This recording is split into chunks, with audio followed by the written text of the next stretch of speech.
नमस्कार, देशी अड्डा पर आपका स्वागत है। मैं हूं राकेश तिवारी। 3 राज्यों में भाजपा के जीत के बाद अब इन राज्यों का मुख्यमंत्री कौन होगा, इसकी चर्चा शुरू हो गई है। राजस्थान का मुख्यमंत्री कौन होगा, मध्य प्रदेश का मुख्यमंत्री कौन होगा और छत्तीसगढ़ में मुख्यमंत्री कौन होगा, इसकी चर्चा होने लगी है। क्योंकि यह चुनाव जो है ये किसी मुख्यमंत्री के चेहरे पर नहीं लड़ा गया था, बल्कि सामने बीजेपी थी और सामने मोदी थे। अब मोदी तो मुख्यमंत्री बनेंगे नहीं, किसी भी राज्य के वहीं का नेता मुख्यमंत्री बनेगा। तो इसके लिए भाजपा में मंथन शुरू हो गया है। के अनुसार भाजपा इस पर मंथन शुरू कर दिया है कि कौन मुख्यमंत्री होंगे और कौन जनता के बीच अच्छा कार्य कर पाएंगे। अब देखिए, मध्य प्रदेश में तो शिवराज सिंह चौहान पहले से मुख्यमंत्री हैं। हालांकि इस बार उनके चेहरे पर चुनाव नहीं लड़ा गया, लेकिन उन्होंने मेहनत बहुत किया, ये जानते हुए भी कि उनके चेहरे पर इस बार चुनाव नहीं है, मुख्यमंत्री वे बन भी सकते हैं और नहीं भी बन सकते हैं।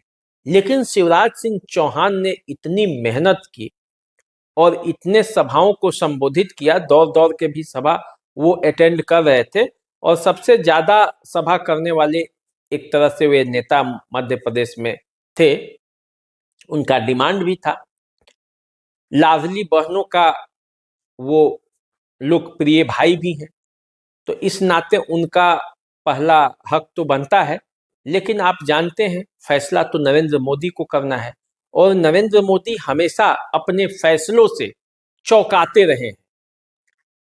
तो यदि मध्य प्रदेश में भविष्य में बीजेपी को बेहतर करना है, तो हो सकता है कि केंद्रीय नेतृत्व कोई फैसला करे और किसी युवा चेहरा को आगे बढ़ाए, क्योंकि 18 साल से शिवराज सिंह चौहान मध्य प्रदेश में बने हुए हैं। तात्कालिक लाभ देखना होगा तो शिवराज सिंह से बेहतर चेहरा कोई अभी भाजपा में दिखता नहीं है। लेकिन यदि भविष्य में भाजपा को वहां मजबूती देना है तो निर्णय मोदी जी करेंगे और वो पता भी चलेगा। वैसे ही राजस्थान में वसुंधरा राजे सिंधिया भाजपा की मुख्यमंत्री रही हैं और अभी भी वे एक दावेदार हैं। लेकिन राजस्थान में भी कई चेहरे सामने हैं और उन चेहरों पर मंथन शुरू हो गया है। यदि हिंदुत्व का कार्ड खेलना होगा, जैसा कि राजस्थान में हिंदुत्व का मुद्दा चला है और जितने भी हिंदुत्व के आवाज उठाने वाली शक्तियां भाजपा की वहां लगी हुई थी, वो सब चुनाव जीत गए हैं। बालकनाथ भी चुनाव जीते हैं, एक मुख्यमंत्री के दावेदार वे भी हैं। गजेंद्र सिंह शेखावत भी हैं, दिया कुमारी भी हैं, इसके अलावे भी कई चेहरे हैं। लेकिन नरेंद्र मोदी को जातीय संतुलन और जो आरक्षण का कार्ड खेला गया है वो, उसके साथ साथ हिंदुत्व का अपना कार्ड को ध्यान में रखकर मुख्यमंत्री का चुनाव करना है। तो वहां क्या फैसला आता है वो भी जल्द आएगा। इसके अलावा छत्तीसगढ़ में रमन सिंह मुख्यमंत्री रहे हैं भाजपा के, हालांकि वे भी काफी अब पुराने हो चुके हैं।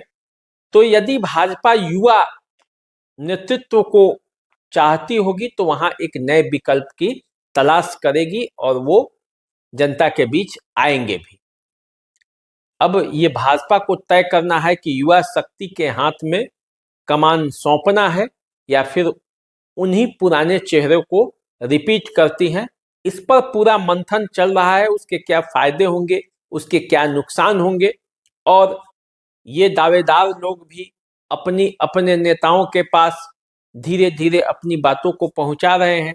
हालांकि वे जानते हैं कि इसका असर बहुत कम होगा, क्योंकि भाजपा के वो सभी विधायक और सभी मुख्यमंत्री के दावेदार ये जानते हैं कि पूरा चुनाव किसके चेहरे पर लड़ा गया है और जीता कौन है। तो इसीलिए फैसला भी उन्हीं का चलेगा। तो चलिए आगे क्या होता है इसको देखेंगे, समझेंगे। तुरंत आपके सामने भी नए नए प्रत्याशियों का चेहरा आएगा और उन पर जल्दी ही मोदी का मुहर लगेगा। मोदी का जो मैजिक चला है उसका मुहर भी अब दिखेगा और इन 3 राज्यों में मुख्यमंत्री के उम्मीदवार भी आपको जल्द देखने को मिलेंगे। तो चलिए इसी बात पर आज हमें इजाजत दीजिए। हमारे साथ जुड़े रहिए, देखते रहिए देसी अड्डा।